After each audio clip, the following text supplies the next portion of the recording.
So now, without further ado, it gives me great pleasure to bring to the platform a gentleman who's just started his fourth year of training as a minister, and you all know him, of course, because you hear him speak once a month here. But please welcome on the platform Mr. Brian Akers.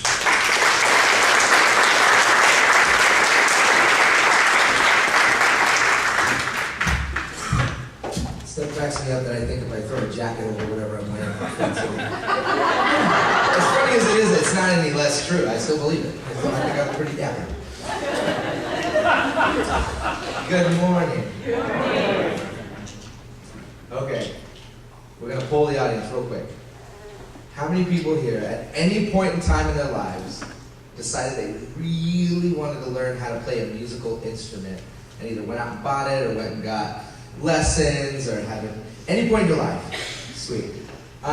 Second question, how many of those people feel that they'd be comfortable coming up on stage and taking requests and playing that instrument right now? I'm like, this is a lie. I couldn't play an instrument. So I don't bring that to our attention for the sake of making anyone feel bad about it, because it is what it is. I mean, obviously, you're in great company. I bring that to light because I think that it points to something extremely important. And I'm going to talk a little bit about that process first. I know that when I decided that what I wanted to do was learn how to play the guitar, that I went out and I found the fanciest, slickest looking, I spent all this money that I'd saved up on this really slick guitar and this little amplifier and all this kind of, I was a rock star already. It was just, I was waiting for the world to catch up here. And I took it home and I sat down with some friends, and I have a lot of friends that play guitar really, really well, one of which happens to be Jim's son. And I sat down I took about a week where I sat with a bunch of different people who I knew played the guitar really well and had them show me stuff. And once they all left, I was left there with just me and my guitar, and I was like, okay, it's time to be the rock star. And so I would sit in my garage, I would sit on the amp and, get the guitar in my hands, and it was big and clunky because there was flames and stuff on it. And I remember sitting there, and I've got these fingers, and I'm looking, okay, there you go. And then I'm trying to figure out what the heck I'm supposed to do with this other hand, and I start plucking things, and I'll tell you what, about 10 minutes in, it was like, well, that was great. And so clearly I never became the rock star guitar player that I wanted to be. And it was just one of those things. I'm sitting down with my guitar, and in my head, I'm playing this amazing shredding guitar riff, and in my ears I'm hearing nothing even remotely close to what it sounded like in my head. And so after 10 minutes or so, I'd put it down and I'd walk away from it because, well, who wants to listen to that noise any longer than they absolutely have to? Because it was easier.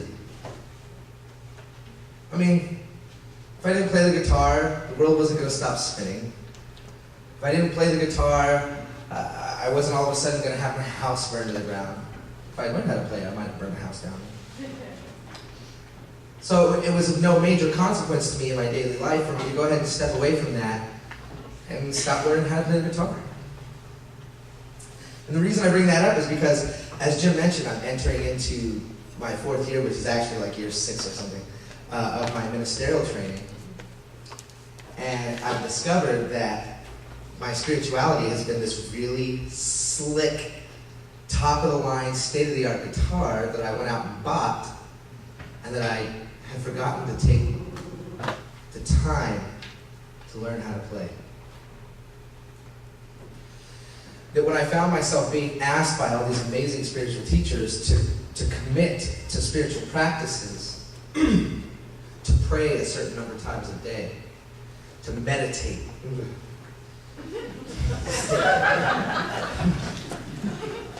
So all these things that I have challenges with, that are challenging to me. And how much easier has it been for the last 29 years of my life to get challenged by that and to step away from it. Knowing that if I stepped away from that, it wouldn't burn my house down. It wouldn't turn the world upside down. things could just keep going on the way they were. And so, as this started to come up for me, I'm avoiding using the word realized. As this began to come up for me, I decided to start committing to spiritual practices more heavily than I had ever done so before. And so I signed up for, at the last minute, the retreat that James is holding with us this weekend, in which you have to be silent. Okay, clearly not my strong point. And you have to meditate, which, I'll be honest, in the last 3 days I've done more meditation than I've done in my life, which is rough to admit to the group of people who are like, you don't meditate? But at the end of the day, this is what I'm finding, is that much like the guitar, even after only 3 days, I'm a whole lot better at meditating than I was 3 days ago. And it was just like the experience with the guitar. Friday night I came in, I sat down, I was ready to go, I had my pillow, and my water bottle, and and I could smell the incense, and there's candles everywhere. I have to thank Mary Menninger and Beth and everybody who's been involved in this, because they really have mindfully put together a heck of a place to go and meditate.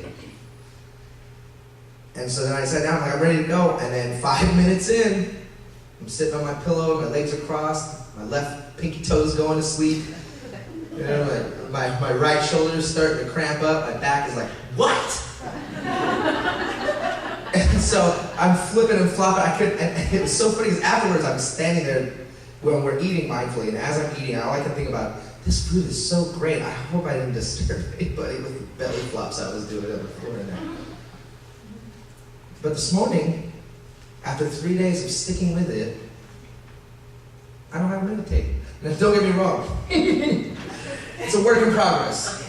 That's another thing about when you're practicing your spirituality. Everything in the middle is a little gray. Everything between here and there it's a growth process. Remember when you were a kid, or if you have kids now, when you learned how to do a cartwheel, and you were so ecstatic about learning how to do that, you ran off and you find anybody you could to do a cartwheel for.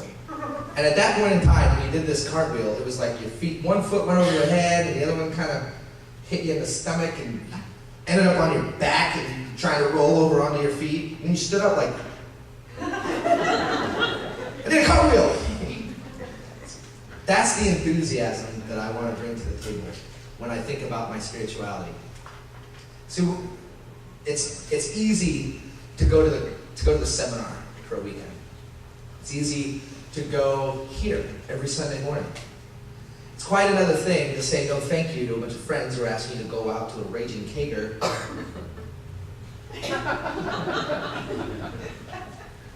and meditate instead.